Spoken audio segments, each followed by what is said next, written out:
Hey, and welcome back to Game Talk. I'm your host, Damon Beyond. Today I'm joined by Connor. Hey, guys. And Mike. Hello. And before we get started today, I just want to point out, what did you think of that new music you just heard? We have a new intro, we have a new outro as well, so be sure to listen to that. The music was composed and produced by my good friend Dylan.Chase. I'm going to add a link to his stuff in the description of this episode, so if you like the music and want to reach out to him, feel free to do so. But just wanted to shout that out here at the beginning. So very excited to have custom music finally for this show. And last week we did about half of our list of top selling games in the US throughout the years, starting from the year 2000. So we went all the way up to 2010. Today we're going to do the back half of the list, and if you didn't listen to part one for some reason, we are talking about the Circana list of top-selling games in the US across all platforms, so console and Steam. And without further ado, maybe we can get started with 2011. So the number one selling game in 2011, Call of Duty Modern Warfare 3. That's not surprising here, continuing the kind of domination of Call of Duty that will continue for the majority of this decade. Number two there, though, Elder Scrolls V Skyrim. Skyrim's back. It's fascinating. It's not back. This is the first It's Skyrim. not back. It's out. This is 11/11/11. Skyrim's launch date. Yeah, I'll never forget that release date. Yeah. That game came out in November, towards the tail end of the year, and it's still sold. Well, Call of Duty was probably October.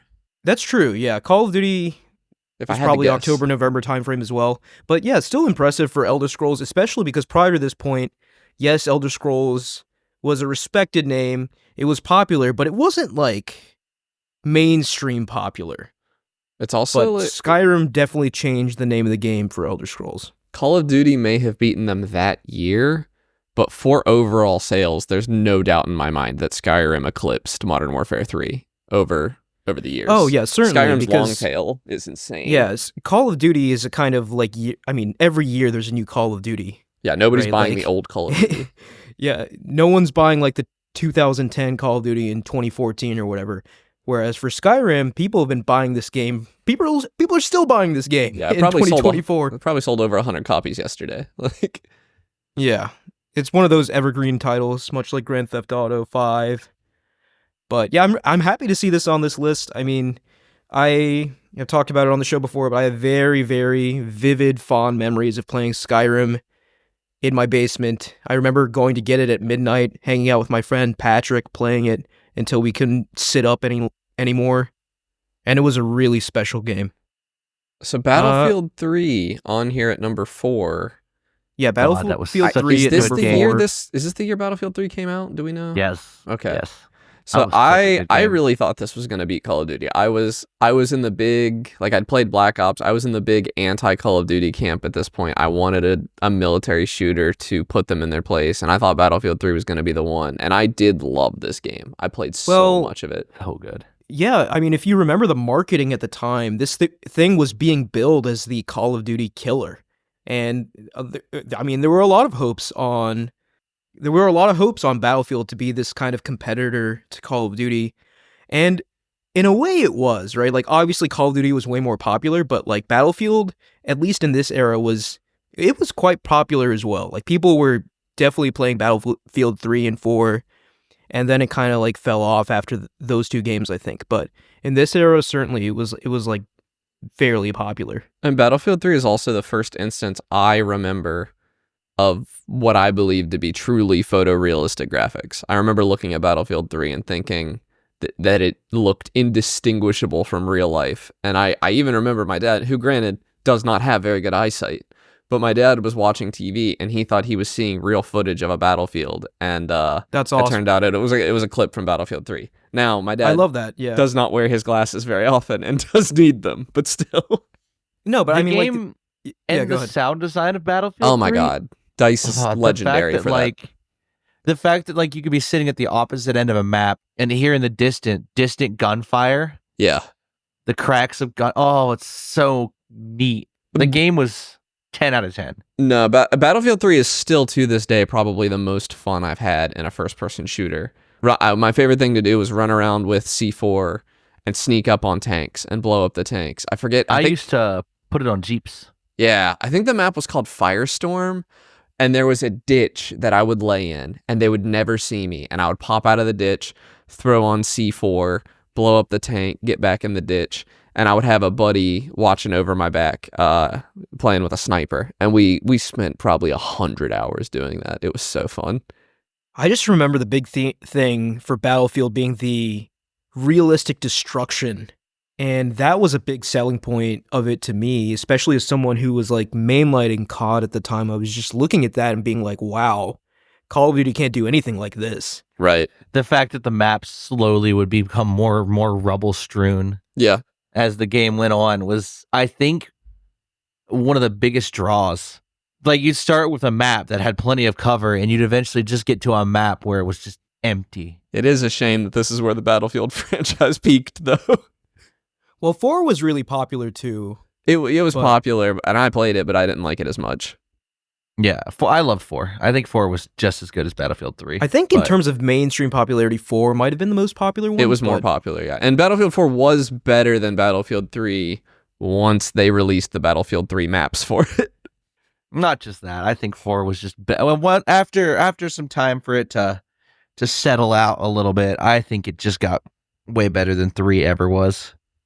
Just didn't have the map design. We'll see Battlefield 4 later on this list, Right. but in 2011, I kind of want to shout out a few more games. We see Gears of War 3 at number 7.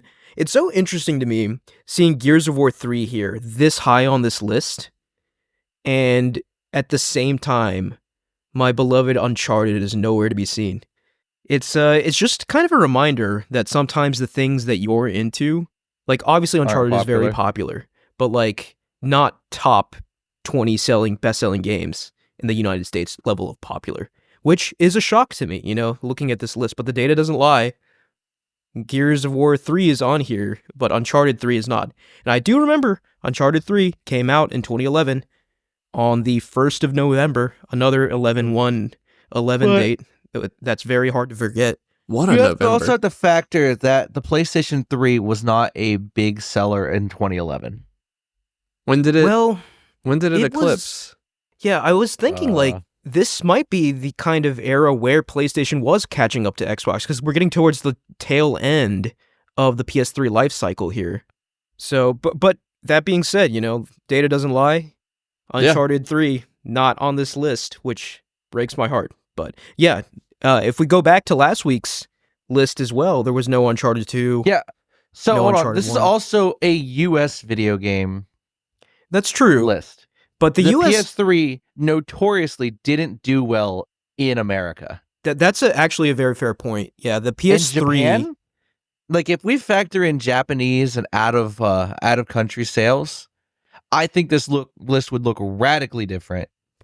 Well, I think And it there'd would be look more different. PS3 exclusive. I don't know about radically different though, because the majority of video game sales do happen in the United States. Like by far, the US is the biggest market for video games.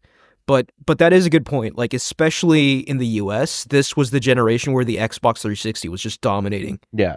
So Everybody had one. Yeah. Like everyone was playing except for me. COD on the Xbox 360, Skyrim on the Xbox 360, and notoriously Skyrim was a worse game on the PS3. Oh yeah, Yes. You had that Like- whole like those save You had bugs the on the 7 PS3. megabyte save bug where the game would just crawl after you reach 7 megabytes on your save file. Yeah. I Which remember is playing not Skyrim hard. I played Skyrim on 360. I mean, Yeah. really and Gears quick. of War 3 is an Xbox exclusive, number 7. Yeah, Xbox exclusive too. That's the big Yeah. thing, right? Like we are seeing exclusive games on this list, just not the ones I played. Yeah, and there's no PS3 exclusives on these lists, really. Yeah, I'm not really seeing any. I do want to point out as well. Wait, no, 2013 we hit one. 2013. that. Okay, yeah, we'll get to that. We see Batman Arkham City at number 8. I know this was like a really popular game as well, and probably the most popular game in the Arkham franchise, and certainly my favorite in the franchise. Yeah, I was going to I'm say glad to strong see it contender here. for the best. It's between it and Asylum, for Arkham sure. Asylum, which is, and they're so different. So Yeah, they are. It's hard to pick a best. It's easy to pick a favorite. And I think around this time, right, like that, I mean, Batman's been Batman is evergreen. Batman is always popular, but around this time is when I think The Dark Knight Rises was coming out, right? Yeah. So like the kind of the height of popularity with the Christopher Nolan films. So I think that also maybe pushed this game, and plus it was just a really, really good game. Yeah. Number 9, Pokemon Black and White. So these were pretty underperforming for Pokemon, weren't they? Black 2, White 2. This was like, I think this was some of the lowest sales they ever saw. Yeah, I'm not sure, but I mean, like previously we've seen Pokemon at like the top of this list in previous years, and it's kind of hovering around 9 and 10 now. But I mean, I've played every Pokemon game, so I remember getting Pokemon Black and White and just being kind of befuddled by the story that seemed to take itself way too seriously. This is the only gen I never played. I have never played. Oh yeah, okay. Black and White or Black 2, White 2. I played Diamond and I played Diamond, and then I played X. I skipped Gen 5 completely. I was just this was like when I started realizing, like, oh, I'm gonna yell at Call of Duty for releasing the same game every year. Pokemon is doing it too. I'm not. Oh, absolutely. I'm not gonna support this. And now I'm like, please give me a Monster Hunter every year. Yeah. I've really come around to it. All right, Assassin's Creed Revelations at 10. That makes sense. I wanted to shout that out. That was the end of Ezio's story, and Ezio is still probably the most popular assassin in the franchise. So yeah, I remember having my fun with that game, although it wasn't as good as Brotherhood, but that's fine. Let's see. Any other notable things in 2010? We see New Super Mario Bros. At 13. It's an old game at this point, isn't it? I think so, yeah. We see multiple Just Dance games on this list, which is just crazy to me. Yeah. Zumba Fitness at number 17. I think we gotta, we're gonna yeah. get through this. We gotta pick up the pace a little. Yeah, let's move on to 2012. 2012, So, obviously once Call of again, Duty. Black Ops 2 at the top. Got Halo 4 at number 2. Interestingly, and a little sadly, I would argue, I looked ahead. I believe this is the last time we see Halo in the top 5. Yeah, I think that makes sense, right? Because like there was so much goodwill carried over from Halo 3. And then Halo 4, while good, it didn't excite people the same way Halo 3 did. So the popularity kind of declined after that, I think. Halo 4 is still so far. I haven't played through the whole franchise yet. I've played through 1, a good bit of 2, and a good bit of 3. And 4 is still by far my favorite campaign. I really like the Halo 4 campaign. Yeah, I don't think I played a little bit of it, but I just remembered feeling kind of done with Halo after 3, at least campaign-wise, because it was just, I mean, it was the whole finish the fight thing, right? Right. Like, it was billed as the end of this story. 4 was the first one I played. Yeah. So, all right. I want to shout out number 4, Assassin's Creed 3. This game, it was really popular. Like, I know review-wise, it was kind of not critically as acclaimed as the previous games, but when it came out, I remember this being extremely popular. Like, everyone was playing it. it's really funny to look at now because at the time I was so excited for an Assassin's Creed that took place in America. Yeah, that was a huge thing. And now I like go to games like Assassin's Creed. I do not play them to see places that I have been. I want to see places that I've never been to. So it was weird to be excited to see places that I'd been to, like Boston. And I think you spent some time in Philadelphia. I might be wrong about that. Yeah, and plus and New York. just a lot of time in the woods. Yeah, you know, which was running just- around on trees. Yeah, and which was not a very compelling. I think there's an argument that this game walked so that Red Dead Redemption 2 could run with the hunting mechanics and stuff that just were not done super well in it. In my opinion, at least, I barely engaged with those systems. Mm. Also, the sailing was in this game. The sailing. Yeah, this was the combat? first. This was again so Black Flag could run. Yeah, The sailing was systems were created in this game. I do think, and it's not just because his name was Connor, but I do think Connor is one of my favorite characters in Assassin's Creed, but I don't think this game is particularly worth revisiting outside of the multiplayer, which is amazing. No, I really like Connor. I really like his heritage, half British, half American, American Indian, Native American. And I just thought that was an interesting mix played with those histories in the backdrop of the American Revolution. Just kind of an interesting premise. But I don't know. This was the first Assassin's Creed that I played that I was starting to feel a little bit of bloat. Because the previous ones, it was just like, okay, I mean, yes, the campaign is long, but not like crazy. We're not getting into the crazy RPG territory yet. Right. And it was starting to creep up with 3, I believe.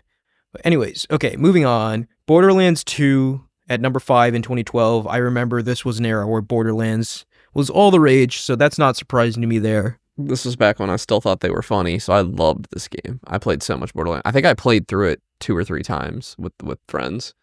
Yeah, I remember playing Borderlands. I think I played 1 through 3. And yeah, these games were a blast, especially when you play them with people. And I definitely want to shout out the split screen in these games. Like they, in an era where people were starting to move away from split screen, these games always supported it. So I really enjoyed that as well. I have to criticize them there again, and this is a very common practice on PC. The split screen code is literally there. Like you can access it with mods, but they just take the option out on PC for no reason. Yeah, I wonder why they do that. That's a little strange. No idea. Even Valve does it. Left 4 Dead 2 didn't have split screen on PC, and that's just crazy because Valve were the champions of the living room PC. It makes me think there has to be like a technical reason or something. I can't think of one. I mean, it works. You literally just, if you can use a script or something to make the option appear, it usually just runs and works fine. Yeah, that's strange. That was how it was with Left 4 Dead. That was how it was for lots of things that I can't think of right now, but I swear it happened. Look at this. Okay, I actually wanted to point this out. Mass Effect 3 at number 9. I was wondering where Mass Effect was on this list, but I think this is the first time we've seen it creep up in the top 20 across the years. And it makes sense why this is here, right? This was the conclusion to the Mass Effect trilogy, which at the time was doing something very unique in video games, telling a single story across 3 games that carried over choices from each game. So, that's still unique, isn't it? That really hasn't been yeah, no one really does that anymore. Yeah. So yeah, Mass Effect, very unique franchise in that regard, and I know people have their issues with the ending of 3, but I still love this game. I thought it was mostly a wonderful send-off for Commander Shepard. So it's really funny getting into these later years where I was in high school, because I actually remember where I was for a lot of these, and I just remember being at lunch at school and hearing everybody like dunk on this game for the ending. That was all I ever heard about it. Like there was no way on earth I was going to buy this game because all I heard was people dunking on it. Yeah, that's I think that's a bit reductive. I still think it's a very good game. I think history is remembering it differently from how it was viewed at the time. I think so, yeah. I remember, yeah, I mean, like you said, at the time, the reaction was massive to the ending. So much so that they actually patched the ending, which is a crazy thing to have. Well, DLC. This was what, like, the beginning of, well, not the beginning, but games were coming out unfinished at this point in time. It had, it was common practice starting to get by there, now. right? Yeah.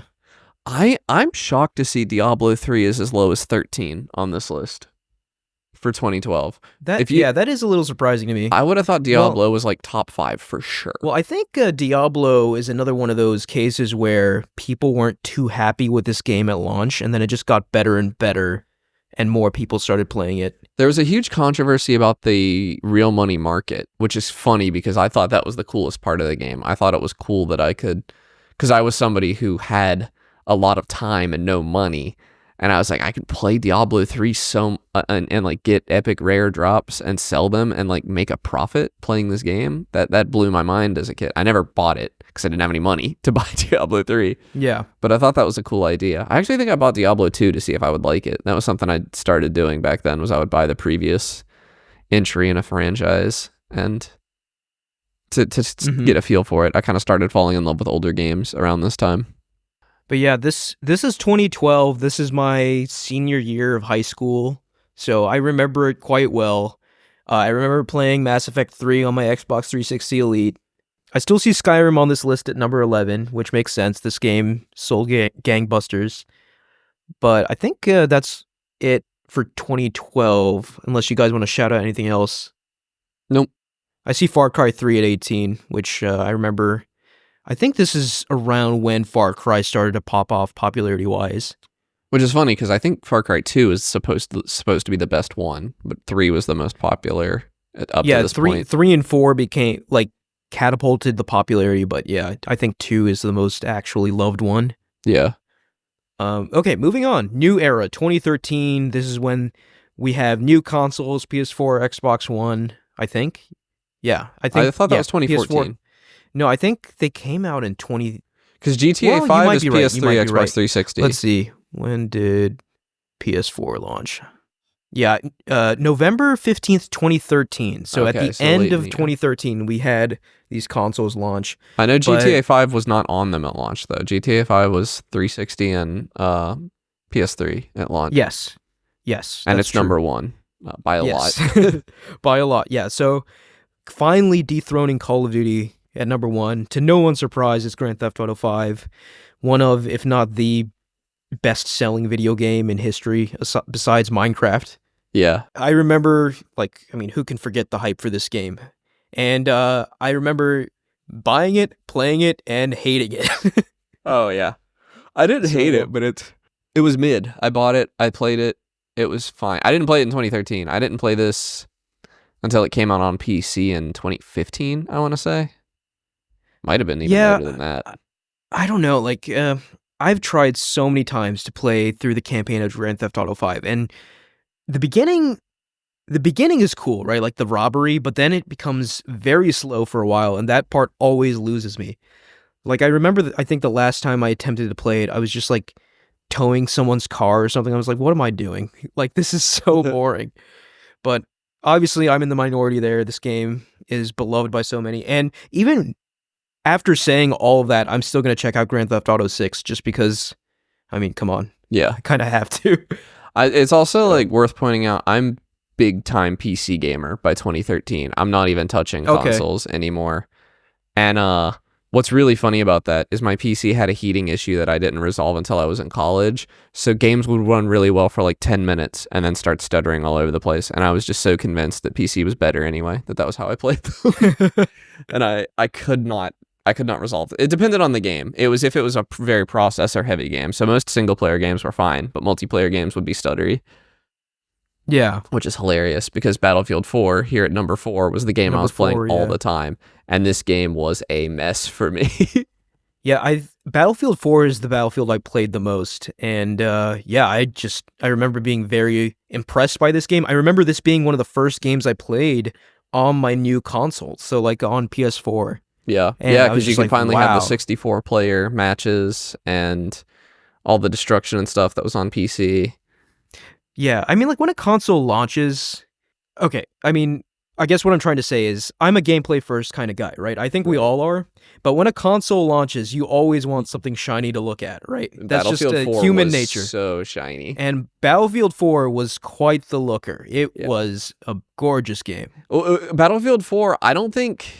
This might be a hot take, but I don't think technology-wise Battlefield 4 looks that much better than Battlefield 3, but they got rid of that horrible filter that's over. That blue filter on everything in Battlefield 3. I think it was gone in Battlefield 4. I think. I might actually be wrong about that. I just remember hating that filter. It was so ugly. I modded it out. Thank God that was an option. But everything was so blue on Battlefield 4. All I remember is Operation Locker, though. Do you guys remember the names of the levels? Yeah, I remember Op Locker. Locker, I hate that map so much. It was just a bunch of hallways. I felt like if you wanted to play Operation Locker, you might as well play Call of Duty. There were no vehicles. There were no, very little stage destruction. But there was that cool snowstorm. I see Assassin's Creed 4 Black Flag at number 5. My favorite Assassin's Creed game. Yeah, great pirate game. Incredible game. Incredible pirate game. And set Ubisoft on a path that they probably wish they weren't on. Yeah. With Skull and Bones, but this game was the genesis of all that. That's 100% their fault, though. If they had taken 2 years to just make a game that was exactly the combat from Black Flag, it would have sold gangbusters. Yeah, they totally just misread. They just botched it for no reason. They botched the execution so hard on that. Just an insane cell phone. Black Flag was an incredible game, and I believe they are remaking it because they don't really know what else to do, I guess. I'll probably play that. I like Black Flag enough to play it again. The problem with Ubisoft games is their availability is so weird. I bought that game on Steam, but I don't know if I have access to it anymore because I made an Ubisoft account, and I only play an Ubisoft game every 10 years, so I don't know if I even have access to that account anymore. I don't know if I can go back. And that is infuriating. So maybe I won't get a sequel because I am not dealing with any of that garbage. Yeah, the account nonsense. Yeah, because Ubisoft's app is also like, it's so bad you don't even hear about it. But yeah, Black Flag to me is still the peak of the franchise, and I think it was kind of downhill from here with some kind of bright spots, but they never reached the highs of Black Flag again. Right. So, Yeah. Dude, having like 10 guns on your chest was so cool. dude, he had like multiple swords, Yeah. 4 guns. He was just Edward Kenway was just such a cool protagonist. Yeah. And plus, this was the last time we saw the Assassin's Creed multiplayer in this game. And I remember checking it out and playing it, and I was just like, I mean, I could just tell it was dying, right? Yeah. It was just not as popular. I Like, didn't not as know many it was- people were playing it in I didn't even know it 4. was still in Black Flag. I did Like, not know that. People And I were loved checked it. out at that point, and I guess they weren't even marketing it that much because, like, you know, a lot of people just didn't know it was there.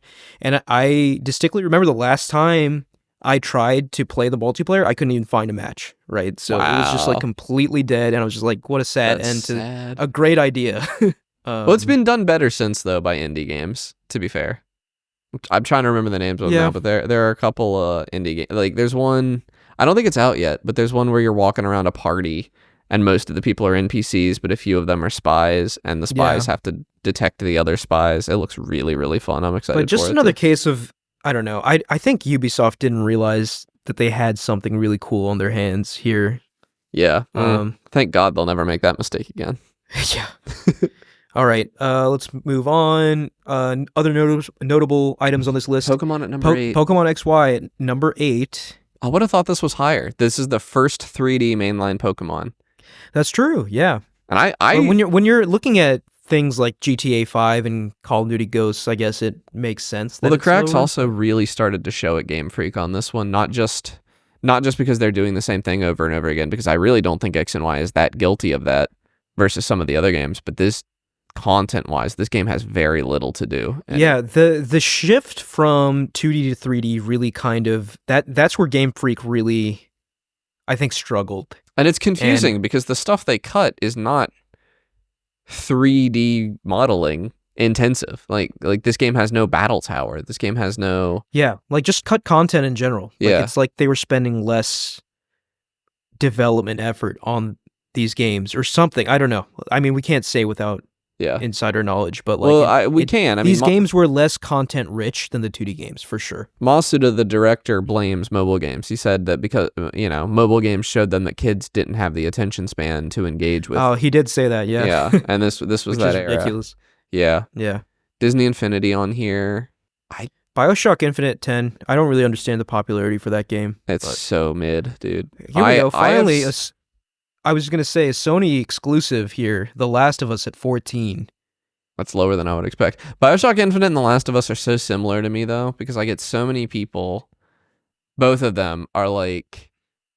I hear both of them being claimed as the first time a video game ever did a compelling story, and that's just not true. Yeah, that is hyperbolic, but certainly in the case of The Last of Us, it definitely set this benchmark for storytelling in video games. I just don't even see that personally. I don't see Yeah, anything on this list. There aren't any top 20 games that did storytelling on the level of The Last of Us before The Last of Us. So it was the first time a lot of people saw it, probably. But there were games before this telling extremely compelling stories. Well, I'm sure that's the case. I mean, that's definitely the case, but I guess the combination of being like such a high profile game, like the Naughty Dog's next game, and plus just being that kind of level of high fidelity storytelling, Yeah, it kind of put it in more people's eyes, I guess is what I'm trying to say. The Last of Us deserves it a lot more than BioShock Infinite does. BioShock Infinite has one trick, and it's the multiverse thing. And if you've never heard of the multiverse theory, BioShock Infinite is like a really blow your interesting mind. story. And if you've ever heard of it before at all, BioShock Infinite is the most boring slog you've ever seen. Just pure garbage. It's so boring. It sold more than The Last of Us, which makes sense, right? It's a There's multi-platform game. There's also BioShock. It's hard I mean, for they had- exclusives to, The Last of Us is a new IP Make it on at this this list. point, too. a new IP as well. That makes it even more impressive. Yeah. Seeing Minecraft at 15 is kind of weird. Yeah, I assume we're gonna see this a lot on this list. Yeah, I mean, it is the highest selling game of all time. of all so- time, and it being at 15 in 2013. I'm pretty sure I'd been playing it for a while at this point. Oh yeah, same. I Yeah, hopped on in remember 2011, I think. I started playing in 2012. Yeah. No, no. I started playing in 2011 as well. Yeah. I'm pretty sure Yeah. I was September 2011 because the Halloween update was my first big update that added the Nether. Yeah. 15 though. That's just the idea of Yeah. Minecraft being a smaller game than The Last of Us. That's insane to me.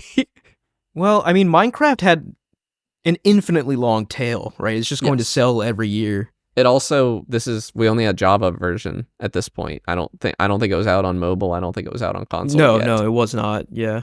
Batman Arkham Origins at 16. That Definitely. makes- Yeah. the weakest of the. I think Arkham the series. hype carried it over from Arkham City, but it certainly and I hear people say this game is good. I actually haven't played it, but I don't think it'd be in the same breath as Asylum and City. I think Tomb Raider 2013 being this low is kind of a shame. Number 20. Yeah. I mean, It was a happy it good made game. the list at all, but it is like I didn't play this game until 2018, I think. And granted, I didn't finish it, but I didn't finish it because stuff happened in my life that stopped me from finishing it. I think it was a really, really compelling game. It was flawed, but it was Uncharted was we were wondering if Uncharted was over at this point because Naughty Dog had moved on to The Last of Us, and then Tomb Right. Raider came out, and it was just doing the Uncharted thing, maybe not quite as good, but I was like happy to It see scratched that same itch Yeah. for sure. Yeah, I was So- happy to see it as well. And I mean, it's obvious. It's funny, like Uncharted certainly took inspiration from Tomb Raider, but then Tomb Raider certainly took inspiration from Uncharted. Yeah. So it was kind of this weird cyclical thing where they I like franchises borrowed like from that, each other. like Devil May Yeah. Cry and Bayonetta. Yeah. All right. Anything else Let worth- us move on. Yeah. Anything else from 2013? I don't think Anyone? there is. Oh, I see Injustice: Gods Among Us at 13. That's And surprising. I remember to me. that being a very popular fighting game at the time. It's always surprising to see a fighting game that high up to me. Yeah, yeah. But Mortal And, Kombat was also a top 15 or so in 2011. Yeah, so they're around. It's just I don't know. I mean, the fighting game community is very dedicated and vocal and present, but like it's hard to grow that audience, I think. Right. Okay, moving on to 2014. Once again, we have Call of Duty back at the top here, number 1, Advanced Warfare. Destiny at number 2. The first Destiny. Yeah. Yeah. What a mess. Destiny. Yeah, at launch it was just pure garbage, but I remember the hype for this game was unbelievable, right? Like Bungie's first game since Halo. And it was being billed as this kind of like MMO light thing, new territory for Bungie, and it was just people were thrilled for this game, me included. I was just like, I can't wait to play this game. I remember playing the beta, then the actual game, and being like, okay, there's like nothing really to do. And then obviously Bungie rectified that in the next couple expansions, especially with the Taken King. It turned Destiny into like an all-timer for me. And still, like Destiny 2, across those two games, probably one of the games I have the most hours in, period. Like I easily have over 1,000 hours if we combine both Destiny and Destiny 2. So I never Destiny played will one. always have a fond space in my heart. Actually, did Destiny 1 ever come to PC? I don't think it did. I don't think it did. No, Yeah. I don't think it did. No. PC was still like a redheaded I will tell stepchild you- at this time. It was not a favored platform by a lot of Destiny companies. 1 did come to PS3 and Yeah. 360. Yeah, it Destiny did. 1 was on Yeah. PC, right? I could be wrong. I don't this- think this- I don't think it did. This I think was a Destiny time 2. of like, it was kind of turning around, like 2013. It did not. Why was it not on PC? That's wild. Because a lot of games just didn't come to PC at this time. PC was viewed, piracy was still rampant, allegedly. And I think it just, Fortnite kind of popularized PC gaming a lot. That helped. again, Yeah. Mhm. But it just wasn't, we got a lot of really bad ports at this time. So the next game on here that I think is notable is Watch Dogs. Watch yeah, I was Dogs gonna is say another Watch game with Dogs at number 5. it's a complicated legacy because all anybody wanted to talk about when this game came out was how they lied about it Yeah. in E3 footage. And looking back, it's just like, Who I mean, cares? do you remember that E3 trailer though? Like No, it was I the never most watched hype it. thing. Oh, you never watched it? Yeah, people were No. like, this is the most advanced game ever made. This is unbelievable what they're showing, and then like the actual game was nothing like that. Yeah, this was the poster child of exaggerating your E3 footage. But the thing that's crazy about it is, I mean, I'm kind of happy to see it at number 5 because I never played the original, but Watch Dogs 2 was really fun. Not a graphical showcase in any way, but really, really, really Yeah. fun. No, Watch Dogs 2 was great. I did play the original Watch Dogs, and it was similar in many ways to Assassin's Creed 1, where there were some neat ideas there, but it was just kind of boring to play. It And felt they too definitely serious. took lessons learned and applied them to Watch Dogs 2. The reason I never went back and played the original was because it seems so serious. Aiden, is that his Yeah. name? Aiden seemed very serious about everything, whereas the Watch Dogs 2 cast kind of had serious moments, but it was a funny game. It was not an Avenge Your Dead Daughter game or whatever. I mean, again, the comparison to Assassin's Creed 1, the protagonist to Watch Dogs just kind of reminded me of Altair. He was just kind of like a blank. He didn't really Yeah. have too much of a personality like Ezio did. But again, I do think it was kind of like more of an experimental first game that they then executed on heavily for the sequel. But I do see Watch Dogs as this franchise with unrealized potential. I feel like it could be really neat in the right hands, and I don't think Ubisoft really is the best steward for this IP. Yeah. Anyway, number 8. 7? 7? Super Smash Bros. Super Smash Bros. The- First time we have a Super Smash Bros. On this list, I think. That's crazy. It's also kind of the worst one. It is kind of the worst. Oh, no, we had Brawl on Okay. here as well. This is the But- one that there's no reason to go back to, I would say. Yeah. There's a compelling argument for every Smash game, I think, except this one. This one's Yeah. just the one kind of lost to time. Ultimate perfectly replaced this one. There is nothing Yes. this one has that Ultimate does not have a little bit better. Yes, And but that's a this shame. game, to give it its credit, it did set up the bones for Ultimate, which Eight player Smash I appreciate. was Yeah. so hype when this game came out. Oh yeah, that was like a jaw dropping moment Yeah. when that was revealed. And it was fun at the time.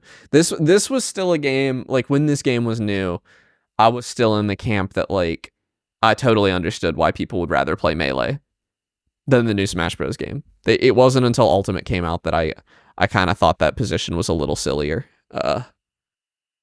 Well, I disagree heavily with that. I think mechanically these games are very different, like Melee and Smash 2014 and Ultimate. But Yeah, I don't think there's a reason to go all the way back to Melee. The trade-off is too substantial in how much content you're leaving behind, in my opinion.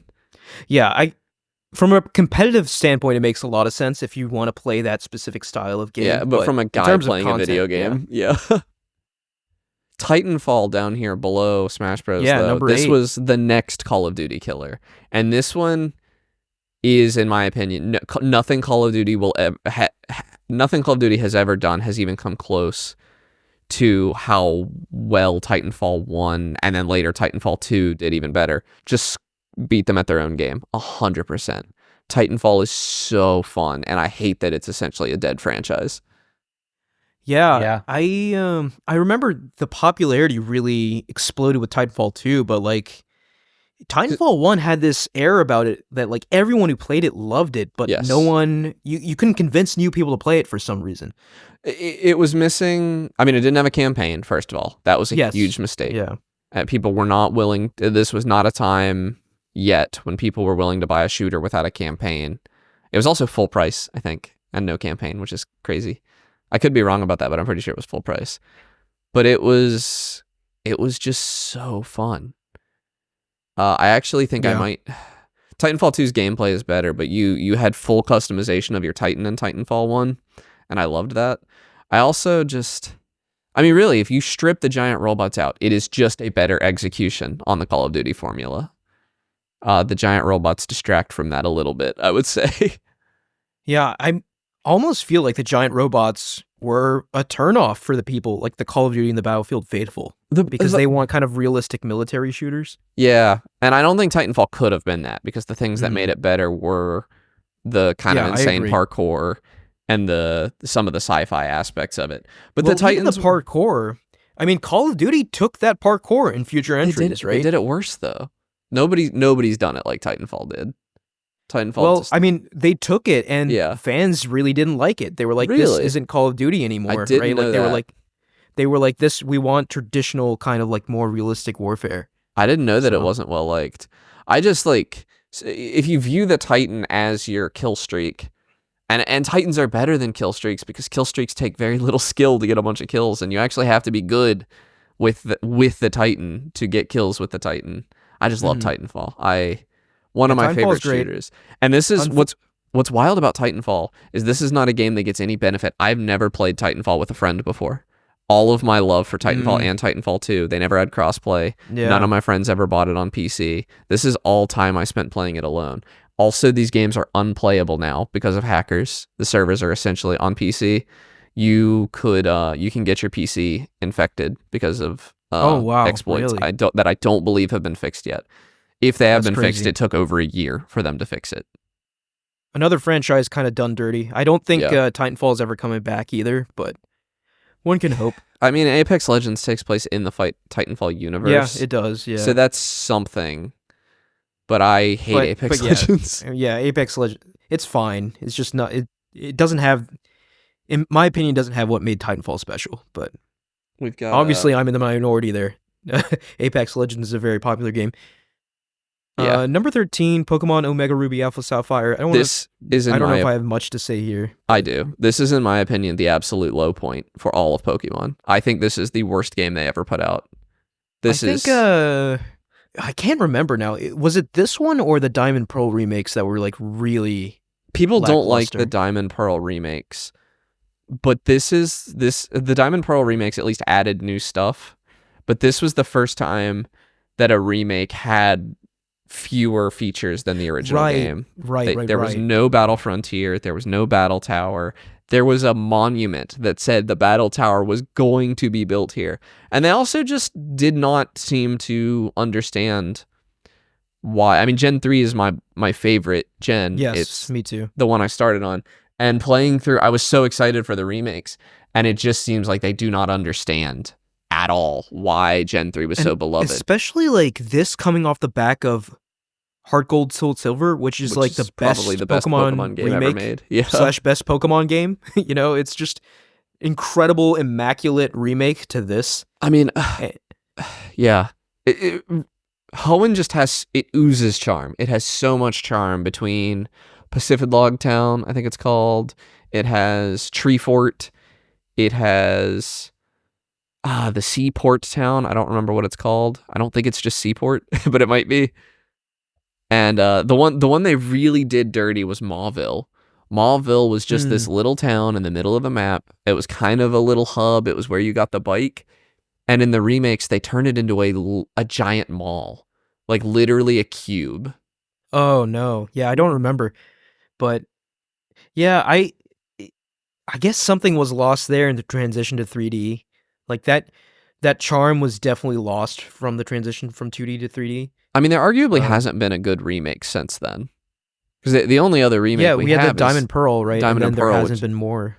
is not particularly well liked. So, Yeah. but this Well, one is I mean, the worst. People, they just know they can get away with it. I mean, this game is still on this list. Yeah, it's still a and, top 20. Yeah, Soul Silver was not on this list, so yeah. when it came out, which says a lot, right? So like they know that even if they put out like a low quality game, they will get the sales. So why put in the effort? Okay. I want to shout out number 14, Middle-earth Shadow of Mordor. This was an awesome game. It was. And the Nemesis system, really cool idea for a video game.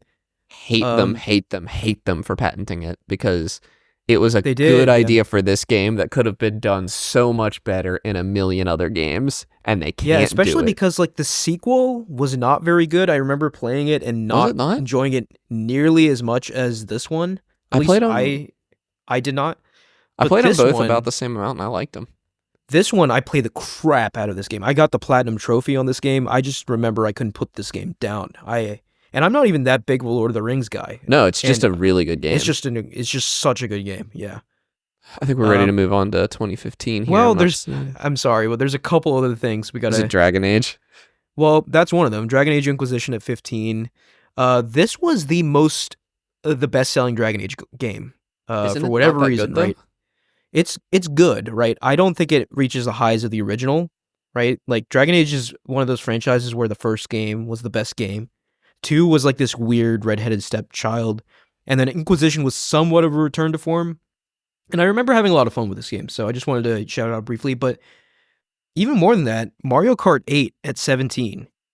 So yeah, this is like the beginning of like an insane run for this game, especially if you include the deluxe edition, right? Like I mean, this game is it's still charting today.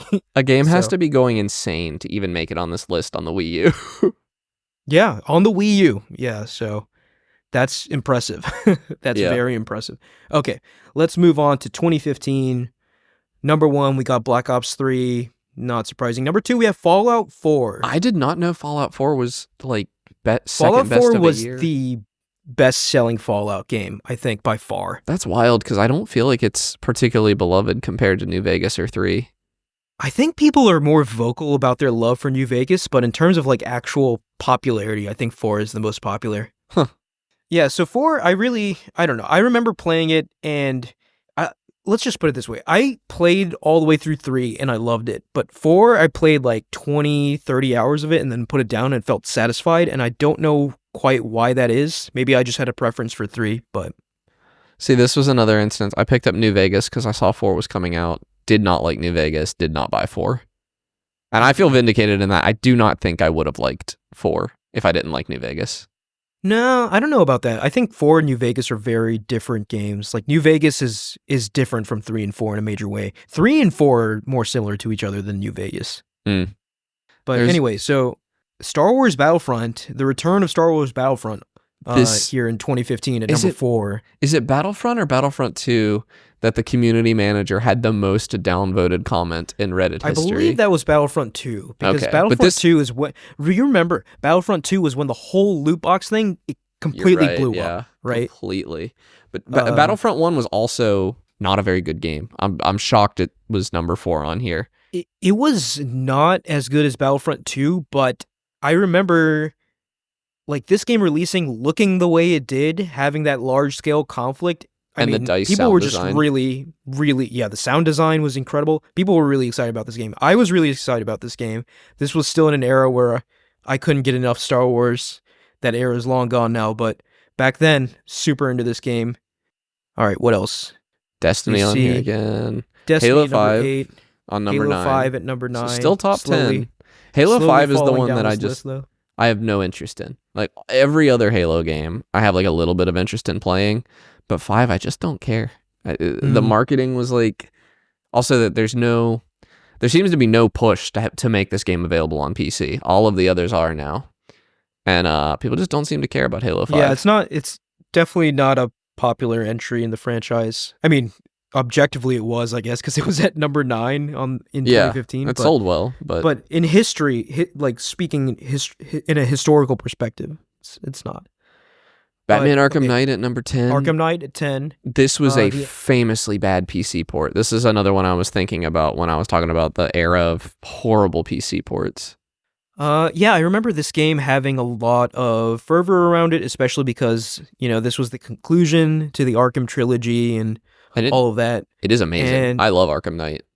I really like it. I think it's a noticeable step down from City. I think if you cut I out... really didn't... I hated the Batmobile Yeah, stuff. if you cut out every single second you're in the Batmobile, I think Arkham Knight is better than Arkham City. But because you have to sit through those terrible sections, it probably falls a little lower than City. And there were like boss fights that took place in your like Batmobile tank. Oh, yeah. I was like, guys, what are you doing? Yeah, This is a Batman game. I don't want to play a tank. It should all be scrapped. What is this? And like the Riddler built a bunch of underground racetracks or whatever. Yeah, it was just strange. I think they felt like they had to include the Batmobile in this game, and they just found excuses to use it, and that just led to weird situations like that. Yeah. Because like, there's no way there should be like a tank fight in a Batman game. Yeah, I do wonder what the conversation is. I think you end up with a more Uncharted 2, Uncharted 3 issue here if you remove the Batmobile, though, because it would have just been Arkham City again. Also, no, I remember all the parts I wasn't in the Batmobile I thought were sublime. So Guys, the Arkham Knight is not Jason Todd. Quit asking. The Arkham Knight is not Jason Todd. Why do you keep saying that? He's not Red Hood. He's the Arkham Knight. He's a totally yeah, different guy. they invented a new character. No, they didn't. He's just Jason Todd. Oh, His well, I name's remember when they released it, they were like, "Yeah, we invented a new character." Yeah. I'm just not that familiar with Batman lore. I'm not really sure who Jason Todd is, but So Jason Todd is a former Robin who Batman failed to save. oh yeah, I've heard about this. It's Okay. actually really, really funny. They did a vote. You could they did an issue, and the Joker had kidnapped Jason Todd, and you got to call in and vote on whether or not Batman would save him in time. And the voters wanted them to kill that kid.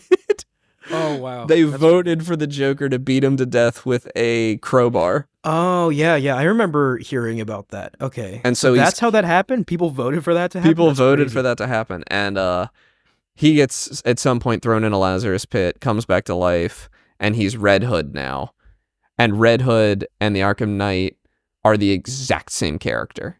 And they're literally like, I it is see. Jason Todd in Arkham Knight. So it was really, So they really just made frustrating. Red Hood again. Yeah. A different character for some reason. And they were just Okay. lying. Like, they could have just done That's Red strange. Hood. Yeah, it was really strange. Because they just kept saying that it wasn't him. Because fans sussed it out instantly when they saw it. Mm. Oh, a villain who is exactly like Batman and knows all of his moves? That's Red Hood. That's obviously Red Hood. Anyways, Battlefield Hardline at 11. Did either of you actually play this game? Never played it. Was a Nope. little interested. Played the It was beta. like... You played what? You played the beta? The beta, and that's it. I was interested. It felt like a cops and robbers spin on Battlefield versus countries. Yeah, I remember seeing this, and I was just like, this isn't really the sequel to Battlefield 4, and I was Mm-mm. just not interested. So And it wasn't. It was a side game. And yeah, I don't know, they didn't really revisit that idea because it did not set the world on fire. it's crazy what like setting the world on fire means to different franchises, because this Battlefield game is the 11th best-selling game in 2015, which is a position like other games would kill to be in, but for them it probably wasn't enough to Well, you gotta- justify. Yeah. You got to think of the EA of the time, too. I believe this was around when EA got voted worst company in America, which Yeah, was I never remember. really earned when pharmaceutical companies exist, to be honest. Yeah, I mean, but- like, yeah. but they it were was a little very silly, hated. But people hated EA. They were And they were very greedy. Anything other than all of the money in the world was not enough for them. And with any honestly, game. to EA's credit, they have turned it around. They have largely turned Their it around. games are way better now. Their practices are better, which is cool to see. But they used to be just a horrendous butcher shop. They would acquire a studio, and then it would be gone. I guess that's Yeah, I a remember common that thing that era. happens now. But you saw it all the time back then. You would see EA Yeah. acquire a studio, and you would say, "Oh, we got one more bad game ahead of us," and then they're gone. Mm-hmm. All right. Want to shout out number 14 in 2015 here, Dying Light. I God, remember this such a being fantastic game. Yeah, this came out and it was like this open world zombie survival game with really good parkour mechanics, and it was a lot of fun to play. What is The Witcher 3 doing at number 20? Oh yeah, that's crazy. I would have thought this was like a top 10. I don't know, man. Like it was fantasy the game of the games are year. just Well, I mean, a not Fallout as 4 came popular out as that shooting year. games. I Yeah, don't think there's any. Oh, Metal Gear Solid 5: The Phantom Pain. I skipped right over that, huh? Number yeah. 16. I wanted to talk about that too. So Metal Gear Solid 5, The Phantom Pain at 16. It's on this list even despite like all the very public consternation around the development of this game, the fallout between Kojima and Konami. And this game is unfinished, by the way, which is just crazy to me. They put out an unfinished game, but even with that being the case, the gameplay in this game is so incredibly good. It absolutely deserves this spot, and like it's really good for reasons that the previous Metal Gear games aren't really good, right? Like Metal Gear 1 through 4, the gameplay is just fine, but the story, the insane, off the walls, ridiculous story is what keeps you engaged. But it was the opposite in 5, right? 5 had a very sparse story. There were barely any cutscenes, but the gameplay, the minute-to-minute gameplay was just incredible. One of the best stealth games ever made. So it was an interesting game in that respect. They're very much the black sheep of the franchise. And then obviously Kojima split from Konami after that, and now we're not going to get a Metal Gear 6. Hopefully. But if we do, it's going to be completely without Kojima, so I don't think it'll go over well. But okay, let's take a second. We've been recording for an hour, and we've only gotten through 5 years. Oh my god. Oh no way! Should we do a part 3? I don't have another hour. Yeah, it'd be 2 hours at this rate for us to finish. I didn't even notice. That's crazy, man. We had too much to say. Okay. Remember how we thought we'd go through this list faster? All right, so we're going to can either go quick or we can do a part 3. I don't know if we can go quick, though. There are going to be games we have to talk about. I mean, I'm looking at the future, and it's just Call of Duty. And, we hit Breath of the Wild in 2017. Yeah, we have a lot to say. I see Dark Souls on here. Yeah. Ooh. Okay. I want to say, before we wrap up, we are now in the period where GTA appears in the top 20 best-selling games in America every year. Oh, yeah, every year. That's going to happen, yeah. Every single year, GTA is in there, and GTA is on this list 11 times. Yeah. I mean, that makes sense. That is not surprising to me at all. But, yeah, I mean, so you guys want to do that? Just do, like, a part 3 next week? Yeah, I'm fine with that. Because, just the discussions just took way longer. Somehow the discussions took way longer. But I guess it makes sense, right? The closer we get to modern day, the more things we have to say, more memories we have. Opinions about these games. All right. So let's not dilly-dally. Let's move on to what we're playing. I know, Connor, you and I have been playing some things that are overlapped, so maybe we can start there. Yeah, I think first I want to talk about the new Call of Duty, because I have to Call of Duty Black Ops 6. I have to eat a little humble pie. Turns out, pretty fun game. It is the most fun I've had with Call of Duty in a long time. Me too, but it is the first Call of Duty I've played since Black Ops. And it's, I think, the fastest selling Call of Duty game in history as well. It's really kind of... Is that including Game Pass? Blowing up. Yeah, I mean, the Game Pass numbers are way up as well. Because I'm playing this on Game Pass. I still do not think I like this enough to spend $70 on it. But for something included, I do like it enough to not cancel my Game Pass sub, which I was teetering on the edge of doing. But we've been playing some zombies together, and it's really fun. Yeah, the zombies, especially that second map, man, what a cool map. It's just the design of that map, the atmosphere. It's a lot of fun running around that map trying to survive. I've still only played it the one time with you. Yeah, same. I haven't had a chance to revisit it. I did like it. I want to play it again. I had a lot of fun playing that with you. Yeah. I've also checked out the campaign, and the campaign is really good too. It's like, it really feels like, I mean, I know it's called Black Ops, but it actually feels like you're doing Black Ops, right? You're doing these covert military missions, and like, some of them are like pseudo hitman levels where you have to, like, here's your target you have to assassinate. Here are multiple routes you can take to get to that target, multiple ways you can accomplish this objective. Obviously not as open as something like Hitman, but to even be like trending in that direction in a little bit is cool for Call of Duty. And other levels feel like a Mission Impossible movie. I don't know. It's just, I really dig this campaign. I'll probably check it out eventually. And I'm having a good time with it. Yeah. Have you checked out the multiplayer? Actually, multiplayer is the one thing I have not played yet, which is crazy for a Call of Duty game. But it's actually really fun. I don't know if the multiplayer is actually better than it used to be, because it does feel exactly how I've always imagined Call of Duty would feel. You're just running around shooting guys. But I imagine the new movement mechanics kind of add to that. It is cool. Yeah, I like it. It's just an experience I've not had in a Call of Duty game, because the last time I played it was Black Ops. I was kind of leaning towards PC gamer at the time, so I wasn't very good with a controller, and I bought it on the PS3, and I've never been very good at shooters on controllers, so this is the first time I've played a Call of Duty that I'm pretty good at, and it is quite the feeling. I imagine skill-based matchmaking is going to humble me eventually, but every single match I've played so far, I've been either first or second on my team or in the match, and that just feels amazing. It feels amazing. Like when you're on a streak in Call of Duty, you just feel incredible. You feel like you're in the Matrix or something. You can see the Matrix. Just tearing it up, yeah. And it does feel amazing, yeah. I mean, it reminds me, It reminds me of Titanfall 2. I don't enjoy it as much as I like Titanfall 2, but I would just kind of have a route that I would run in circles around a map and kill every guy I saw in that circle, and I would just do that Yeah. until I died, and that's what I'm doing in Call of Duty, and I'm having a ton of fun. I really like the game mode where you have to pick up people's dog tags. It's a little frustrating playing any objective or any objective-based game mode in Call of Duty because people don't seem to notice that there's an objective. They seem to just play Yeah, team people just want to deathmatch, kill. Yeah. which is extremely annoying.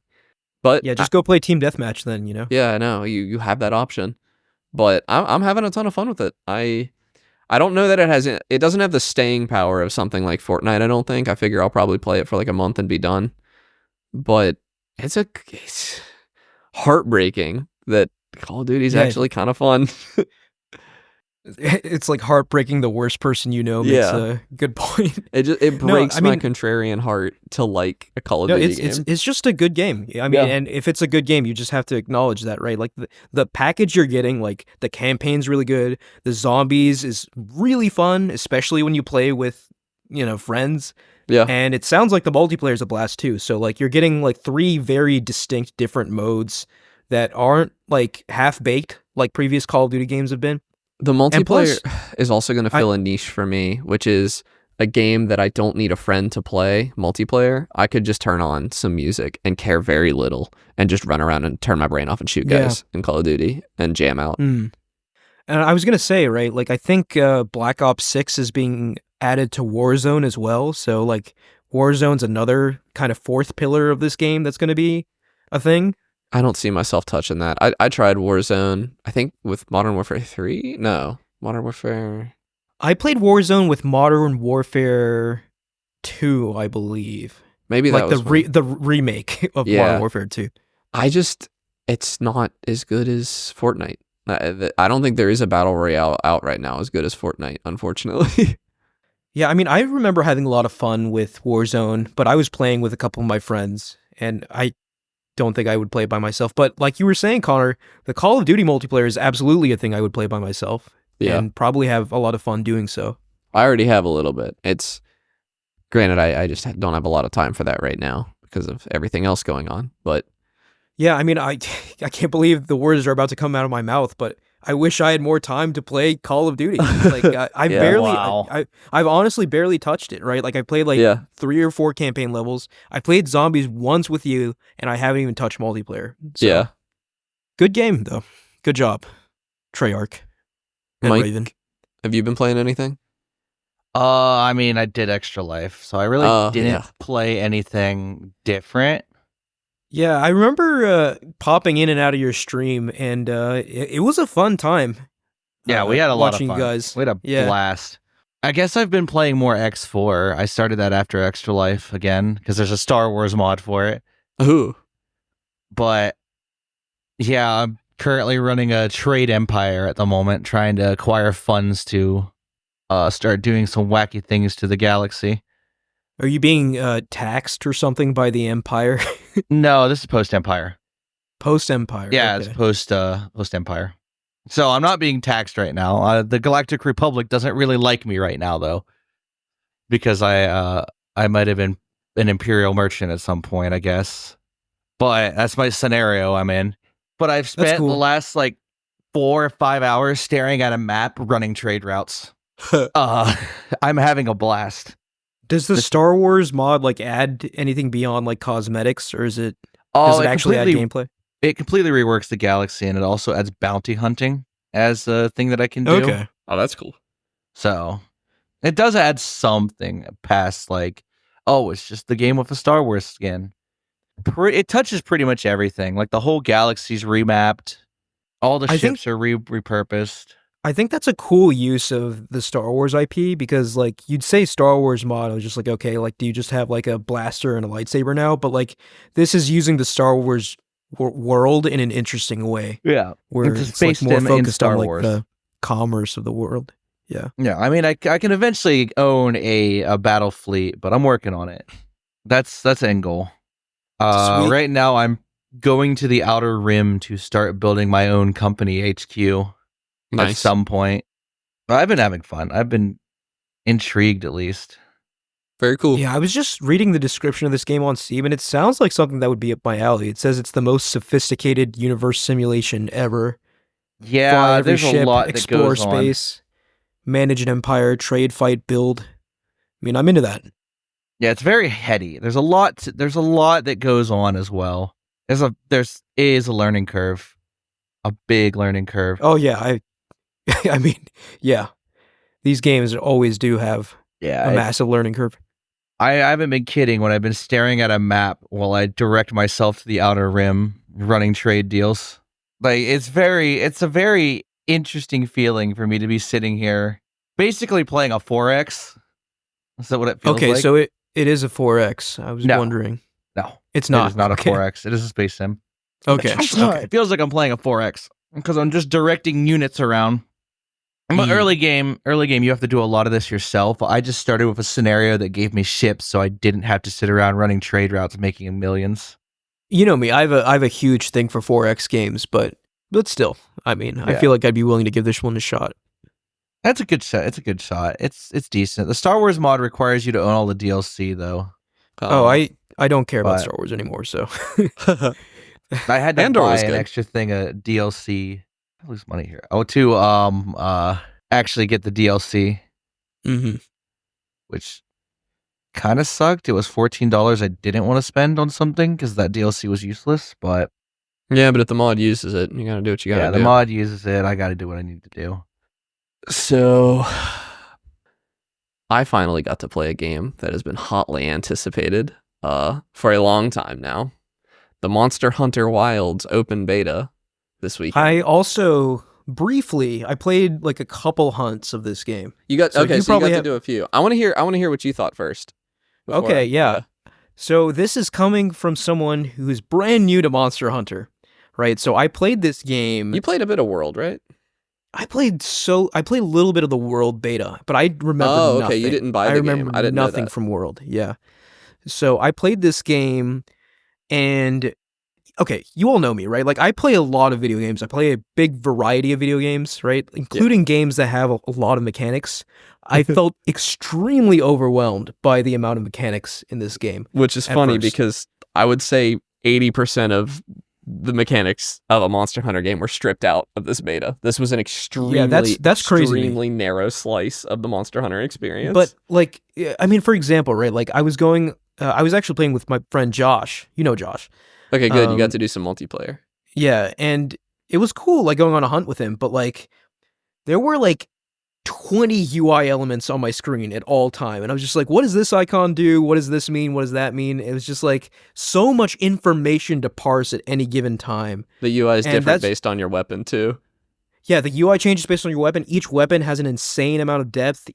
They have their own combos, unique mechanics even. And that's something that's kind of like Dragon's Dogma 2, which like Dragon's Dogma 2 is like kind of a more, I think, streamlined version of Monster Hunter, especially like the combat, right? Like the combat is way deeper, I think, in Monster Hunter. So, but like the fact that each weapon was so unique was a concept that was kind of familiar to me from Dragon's Dogma 2. And obviously these games made by the same people, so Right. makes sense. But yeah, I remember picking a weapon. It was like the insect glaive. That was the first That's whatever. a complicated first weapon. That's the first That's a weapon I picked. I was just really like, what complicated is one. happening? I was so confused. But eventually I kind of got the hang of it, right? Like Okay. using it to like the insects to like buff myself and all this stuff. But then I switched to the dual blade, and I really liked that weapon. Yeah, that one's and a it was a little lot of simpler, fun. Yeah. Like and especially because like I love how each weapon caters to a different gameplay style, right? So if you want to focus on parrying, you can do like a sword and shield type thing. If you want to focus on dodging, dual blade's a good class because if you do like a perfect dodge, you get like a buff, a lightning buff or something. So it was a lot of fun playing the dual blade class. The last class I played was the bow and arrow, and I also thought that was a ton of fun to play. Bow and arrow like, seems a lot. played It seems vastly improved in Wilds. It seems really just- good. But like, I just want to stress how completely different all three of the weapons I picked played. Like it was almost like playing three different games. Like Yeah. completely different set of mechanics for all three, which is very impressive. So initially I was very overwhelmed. I was just like, this is too much. Like, Yeah. I to the point where I wasn't even sure if I was having fun. But after a couple hunts, I was just like, okay, I get it now. This is cool. You And also, I just need more time to sink my teeth into all this stuff. when you're in the game proper, you are not switching weapons all the time, typically. You'll probably, in this game, you can take 2 weapons into a hunt, but historically you can only take 1, and you will typically pick a main, and you'll have to do a build around that weapon, essentially. So you won't be swapping all the time. You kind of, Yeah. people typically do a run where they pick a weapon, and this is their insect glaive run, and then they'll do a plus- hunting horn run. Just commenting on the UI, right? Like, there's just so much happening on the UI at any given time. Like, it took a minute for me and Josh to figure out how to even join each other, which Oh, I yeah, feel like it's should messy. be a simple process, but it was very confusing and it took a while. It's a little worse, Um, too, because this one's crossplay, which makes it a little more complicated. Okay, yeah. They have to do Yeah. like Capcom stuff. It can't just be through your PlayStation or Yeah, through your yeah. Steam. And it's a little messier too because there's like linked environments now, which are you can just Yeah, run around and hunt yeah. whatever you find, but you can't start a quest if you're in a linked environment. You have to leave the linked environment to start the quest and then rejoin each other.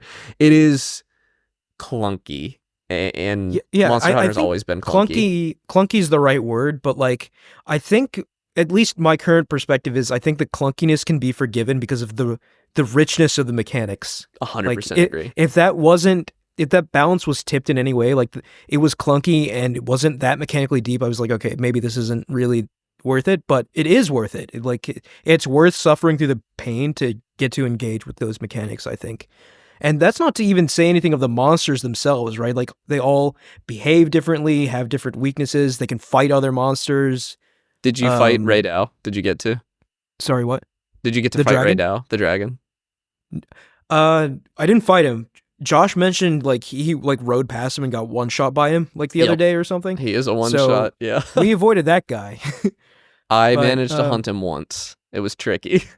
Yeah, I imagine like prep work is a big part of this game too, and that's like something I didn't even engage with at all. It's not in when the I was beta. playing You this can't do beta. any prep Okay, work you in the can't beta. even do it. Yeah, you have But, like like, I imagine- 1,500 yeah, every item, and you just grab. yeah. Yeah. So that's a whole set of mechanics I haven't even dipped my toe into yet. So it's interesting. I mean, there's just so much to think about at any given moment.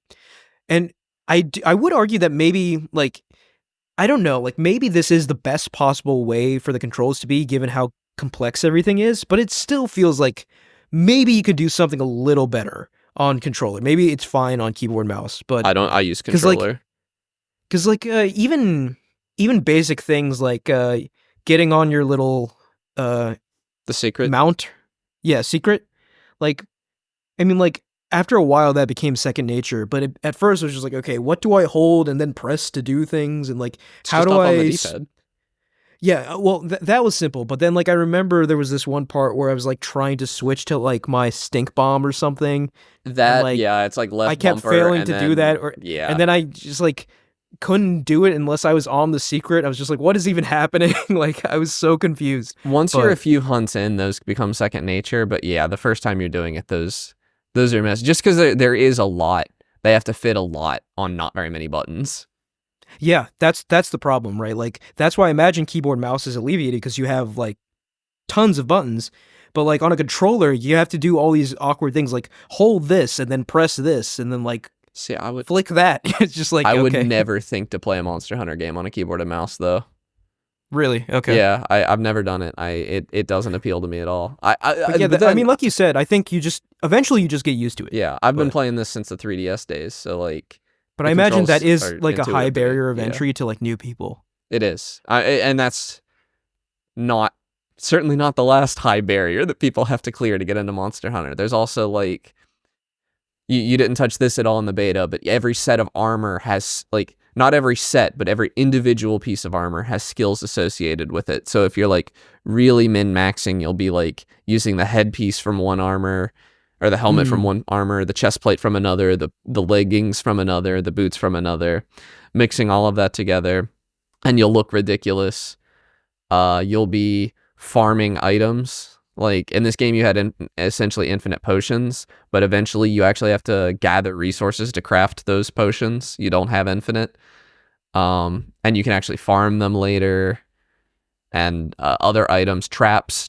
I don't think were in the beta at all. You can make traps to use, bombs that you can use on the monsters. There's just so much depth. That's crazy, man. Yeah, it's a lot. Yeah. But I dig it. It's cool. We didn't get to play together at all, which I'm sad about. No, yeah. Was Josh a veteran? Had he played before? He was into Monster Hunter in the past, so Okay. It's good to have a he was a friend. good guide, right? Like even Yeah. without him, I don't even know what I'd do. Like I'd be This would have totally been lost. a horrible introduction, I think. Which sucks because it was this eclipsed peak all-time player count for Monster Hunter World on PC. Which is this game's for gonna a be huge. beta. Yeah. That's crazy. But that's good. I'm happy that it happened. But this beta did not have a meaningful tutorial. It really did not introduce you to things super well. Yeah, and like I know there was kind of a scripted like intro mission as well. I wasn't too big of a fan of that either. I was just like, I know this isn't like the main game. I just want to get in and play. I kind of agree. So- It had you doing a bunch of stuff that you're never going to do in the main game, like being locked to a path on the secret and like shooting at stuff. That is not Monster Hunter. It looked cool, right? Like I feel like this is here because they feel like they need to do like a AAA set piece moment to hook people. And I was like, I don't think you guys need to do that. People know what Monster Hunter is. I agree. Like those moments come organically as you play the game. I You don't weirdly have to think like it would have been manufacture fine one. if it was just a Yeah. cutscene and then a hunt. I think if Yeah. you hadn't had to play it, it actually would have been better because those mechanics were just kind of annoying to play through. And it also didn't belong in a beta. I don't know what that was doing there. I just wanted to get into the game and see stuff. I think a cool Right. introduction And that's like how that. I felt. Yeah, in the main game, I think I would be more forgiving of it. Yeah. I played a bunch of different weapons, but the main one I played is the hunting horn. Did you see that, Ahmed? Oh, that was like the big slab looking thing. No, it's just a big saxophone. Oh, it's a literal horn. Okay. It's a literal saxophone that you are swinging around and hitting the monster on the head with. And I think this is the best implementation of the hunting horn yet. The hunting horn tends to be very different in each game. And it was kind of rough for the beta because when you're choosing the hunting horn, the reason you pick like there will be a bunch of different hunting horns made of different monsters in the full game, right? Just like every other weapon. And usually you pick your weapon based mostly on the damage it does, but with the hunting horn, each horn has different songs you can play during combat by doing different combos, and you tend to pick it based on the based on the songs. And I didn't love the songs. Like there was a song to give you fire resistance, even though none of the monsters in the beta had fire attacks, which was kind of annoying. But this is my favorite implementation of it so far. They added something called echo bubbles you can place by doing a little dance near the monster. And while you're doing that dance, you're playing a little rhythm game that's like kind of invisible to you as the player if you don't already know about it. But you can enter combos during that, and you don't actually have to do the attacks, so you can queue up a song without waiting through those long animations, which is really cool. And also, every attack you do while you're standing in an echo bubble deals additional damage because of an echo. And if you play the songs pop off additional times. And if your echo bubbles are touching, you can have up to 3. So there can be up to 3 echoes. So you're like 4xing your damage, essentially, if you have the monster inside 3 of these bubbles. And also you can dodge roll farther and faster while you're in these bubbles. And that applies to not only you, but other players. So you can place these tactically to help your friends. And also your songs you play that like increase damage, they buff your friends as well. So this weapon has support potential, but also deals the full damage of a weapon. Like it's a perfectly acceptable solo option. I love the hunting horn. And this is I mean, it's just hearing you talk, it's just crazy how mechanically rich each weapon is. It's just bonkers. I love the hunting horn especially because a lot of weapons do have like your bread and butter combo that you're always going to want to be doing. And the hunting horn does have that. It has your highest damage combo that you want to be looking for the opportunity to get off. But because you also need to keep those other buffs active, you just have a lot more stuff you have to keep track of that adds variety to your gameplay. Like every once in a while, you have to do a different combo to re-up your buffs for your whole team. And you have to time that because the songs take time to play. But they also do, like, when you play the song, you swing the horn first before you play, and that is a high damaging attack. So it heavily incentivizes you to be at the monster when you play this, even though there's a long animation of you playing the song, it is really not incentivized for you to be like in the background buffing your friends. You were supposed to be in the fray doing this and kind of dancing around the monster, and I love it so much. It's almost certainly going to be my main weapon for my playthrough. It's like the least beginner friendly weapon I've ever seen. Absolutely. That's crazy. And my other weapon I played a lot with is Charge Blade, which is another. It's a sword and shield, but once you charge it up, you can transform it. Like, you slide the shield up the sword and it turns into an axe, and you're swinging an axe around now. Wow. And like it is, so you essentially have two entire weapons you have to learn, because the combos are completely different between the two, and you're constantly like flowing between the different states.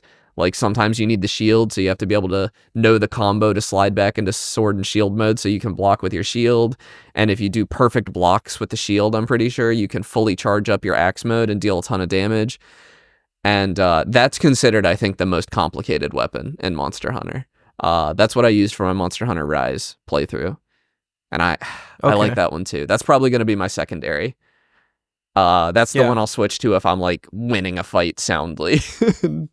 Yeah, I mean, it's just impressive just how deep this game goes. So yeah, I do have to say, performance is really bad. Oh yeah, it was horrendous on console as well. I mean, obviously it was horrendous on console, but in town PC requirements for this game are ridiculous. In town is when it is the worst, and in town with frame gen off, my CPU is maxed out. Like this game is purely CPU bound. I did not even make my GPU anything short of native 4K, no upscaling, no frame gen, and max settings. That was enough that my CPU was actually, or my GPU was sweating a bit. Anything under that, I was CPU limited, which does mean I'll probably be running this game at max settings, 4K, maybe upscaling, maybe not. I don't know. It depends on how much they can optimize it. But in town, I was only getting 30 FPS. Wow. And then when I would leave town, I was getting up to like 50 or 60 FPS, which that's acceptable. Yeah. That's like, because 50 and 60 FPS, that's enough that I'm comfortable using frame gen. So the actual hunts played great. I was happy. I had no issues. But every time I had to go into that town, the frame gen disguised it, but it felt sluggish. Yeah.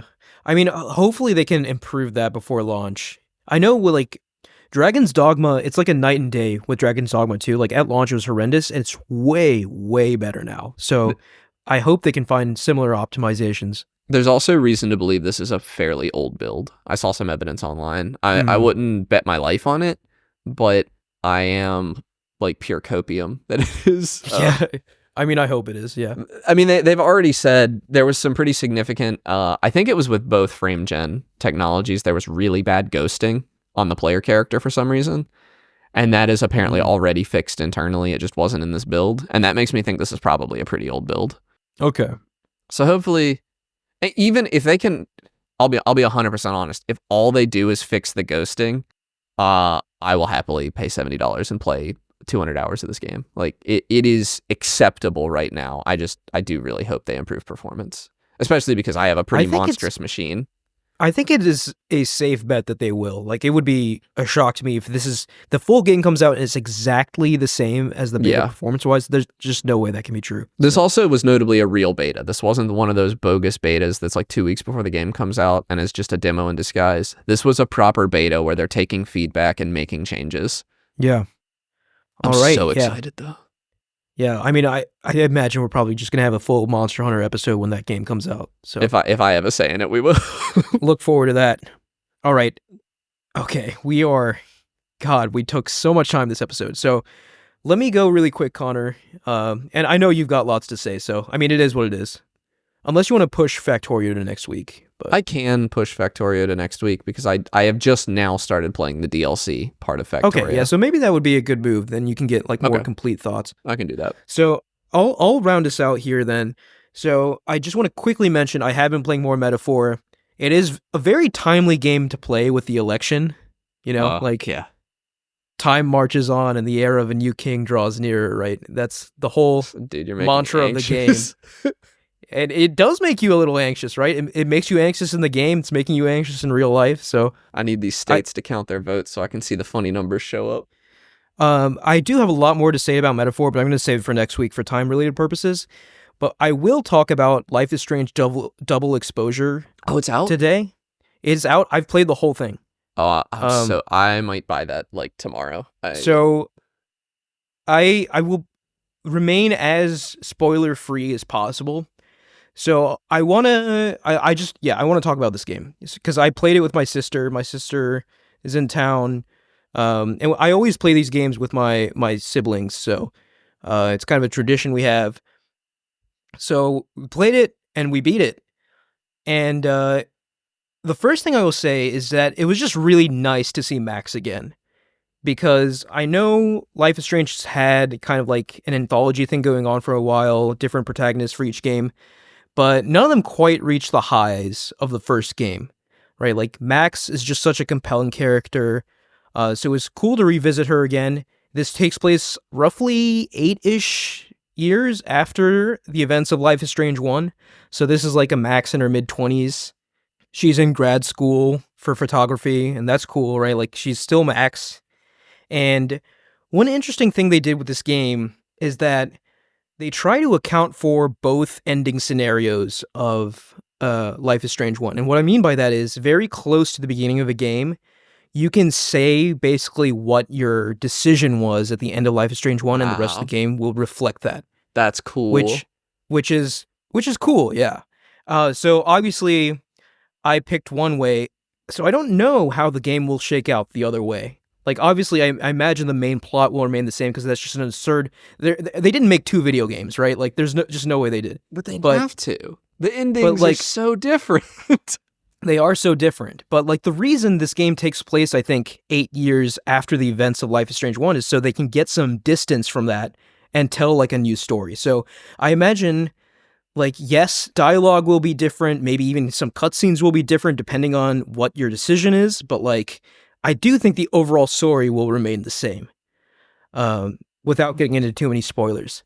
That makes me want to change my answer to the end of the original Life is Strange. Well, I mean, you can just... I could just lie. Pick the other answer. I could just pick the other answer. But, is it good? Like, does it stand up to the original? Okay, so I'm going to say no. It does not. So, like, this is the problem with Life is Strange as a franchise. Much, I guess, similar to Dragon Age, like I mentioned earlier. The first game is really something special. Like, that can't be overstated. It's not just hype. It's not just manufactured nonsense. Like, no. The first game is an incredible, unique experience, right? Like, Life is Strange 1... And it's mostly special because of the relationship between Max and Chloe, right? It's special because of that and Arcadia Bay, right? Like, Arcadia Bay in itself, that location was a character. It had so much character. And it was like this kind of idyllic small-town America place that they haven't really been able to replicate that feeling of a place being a character like that since. And I was hoping they could do it in this game with Max. She's living somewhere in the Pacific Northwest. It's like a beautiful place. You know, she's going to grad school here. And you'd think they'd be able to capture the Arcadia Bay vibes, but I don't think they did. That makes me so sad. It's not. It's not as good as Arcadia Bay. But, like, I don't know if that's really their fault or just Life is Strange 1 being that good at what it did. Like, do you agree with me? Like, Arcadia Bay was an exceptional setting for that game. I don't know. I don't think of the setting when I think of the game. I think of the moments. Really? I think of, like, there's a moment about halfway through the game where you see Chloe and something has happened to her. And just my jaw hit the floor, and I'm still picking it up, like 8 years later. Like, I mean, so, like, obviously the moments are huge, but, like, the moments are driven mostly by the relationship between Max and Chloe, right? Yeah. So, like, I just think they really nailed the characters and the setting in the first game to create this unforgettable experience. Yeah. Right? And the setting does not... It doesn't compare to Arcadia Bay. Like, you might feel differently. I pretty confidently say that. The story, how do I say this? Okay, so, like, the story starts out with an interesting premise, right? Like, and this is literally on the description of the game. Like, I can avoid it if you want, Connor, but like, do you want to go in with zero spoilers at all? I want to go in really okay, blind. So I won't even say it, but like, there's something that kicks off the plot near the beginning of the game that is the main conceit for the game. Max's powers have kind of changed somewhat, right? And those powers are like the core driver behind the gameplay of this game. Okay, that's fine. And like with the first game, there's like all this mystery and intrigue behind what has happened. But the issue is the ending. Okay, I'm just gonna go out and say it. The issue is the ending. The ending to this game, in my opinion, is so bad that it retroactively just makes everything that came before it worse. And I think this is That's hard to hear. I Googled it because I was just curious. I was like, I had to know what people were thinking. I think a lot of people feel this way. Some people really liked it. But in my opinion, like, what they do at the ending is just completely not what Life is Strange is to me. Right? Like, they're very obviously taking the story in a wildly different direction that I do not want for this franchise at all. And I'm just kind of baffled as to why they're doing something like this, because it's just not Life is Strange, right? And without going into spoilers, I can't be more specific, but it was just such a baffling thing to see. Sounds like it won't be coming up in the Game of the Year discussion. I don't think it will. Like, I mean, overall, I think I still enjoyed my time with it. Like I said, it just felt really nice revisiting Max, right? Like, that character was so well realized, it felt like seeing an old friend again. But yeah, so this game, it has 5 chapters, right? And obviously chapter 1 like sets up the plot and is fine. I think chapter 2 and 3 and like most of 4 are actually really good, right? Like, they introduce a new cast of characters and they're somewhat compelling. Obviously, I think the characters in Life is Strange 1 are much better.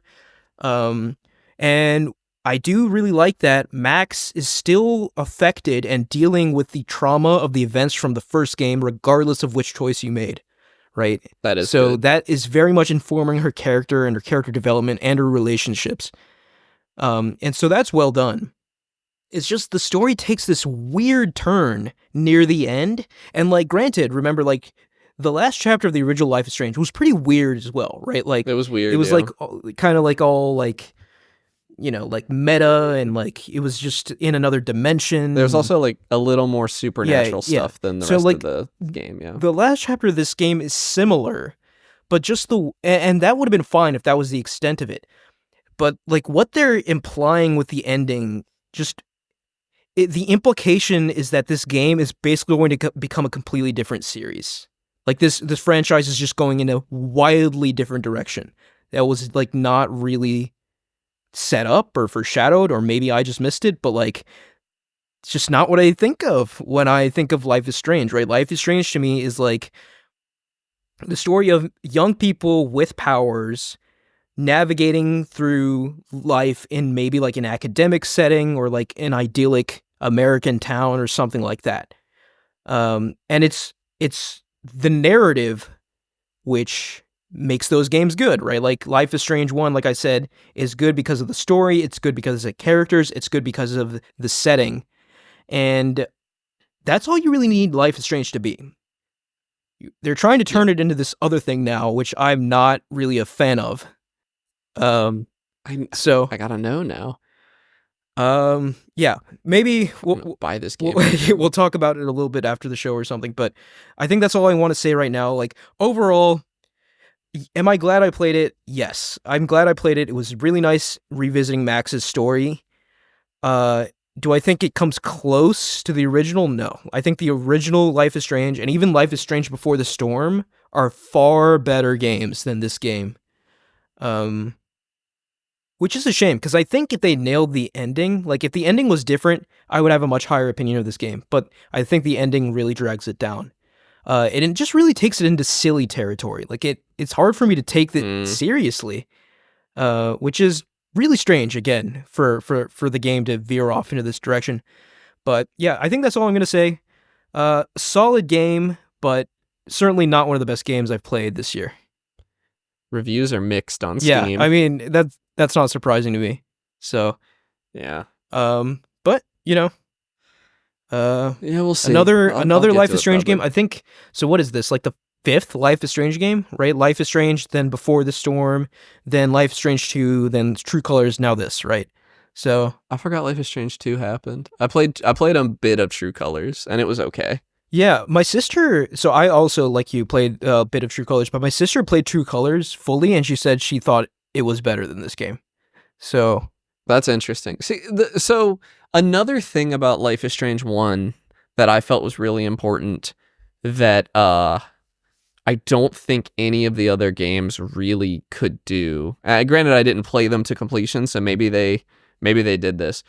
But Max's power being time travel kind of matched with a theme that I sort of felt but was never explicitly said in the game or in the game design, which was the idea of like living in a moment forever. oh yeah, I don't know if they ever like say it out loud. Chloe probably does. The game's pretty heavy-handed, but I don't feel like True Colors ever really had a moment. Like the theming of the story just never really aligned with the power to see an aura around somebody. Like I just didn't. That was Yeah. such a boring power. I did not care about it. Whereas the time, like I have absolutely gone about my life and like had the warm fuzzies one day and thought, God, I would, if I could, I would stay in this moment forever. I've thought Yeah. that before. and no, that having a game so focused on that idea. that's was a really good. wonderful way of putting it. And Life is Strange 1 nailed that moment, right? Like you have those Yes. moments in that game where like this is a The perfect punk moment, music is idyllic playing. moment. Yeah, Yeah, the punk music is playing. Your best friend is like hanging out with you. You're like just chilling.